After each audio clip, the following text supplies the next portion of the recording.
The key verse that has helped me through my whole life and prevailed through my whole life is James 1:2.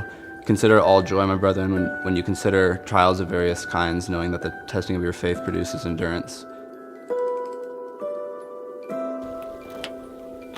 The lowest part of my life was when I was living in our car with my dad and my brother, and I remember doing something, I'm not sure what I did, but my dad got very upset at me, and he grabbed a hairbrush and he hit me in the head. And I remember feeling my head and feeling that it was wet, and when I pulled my hand away, I saw that there was a bunch of blood on it. I remember not crying because of the pain, but I remember crying because I didn't understand how life could have gotten this bad.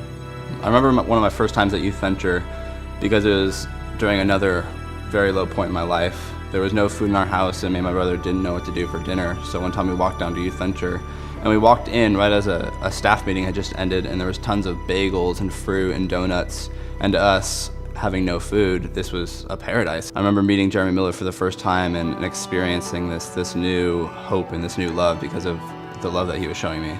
I made my decision to follow Christ the summer camp after my freshman year of high school. It was then that I finally realized that he was who I wanted to live for, and that everything that I'd been living for up to that point was worthless.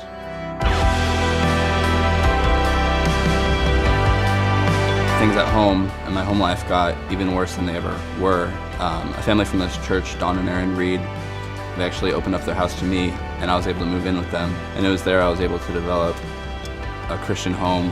I had little brothers, I had a family that loved me and that supported me. Through the opportunities that God's given me, I've gotten involved in many different areas. One of the key areas that I've gotten involved in is high school small group leadership.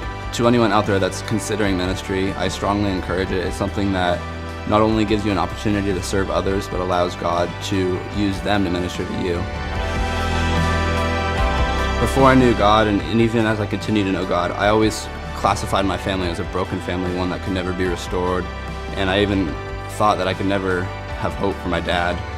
But through the walk that I've had with God, He's redeemed my family. My dad's now coming to church. My mom has now accepted Christ. My sister loves the Lord. And He's just performing just a miracle in my family. And He's just showing how faithful He really is.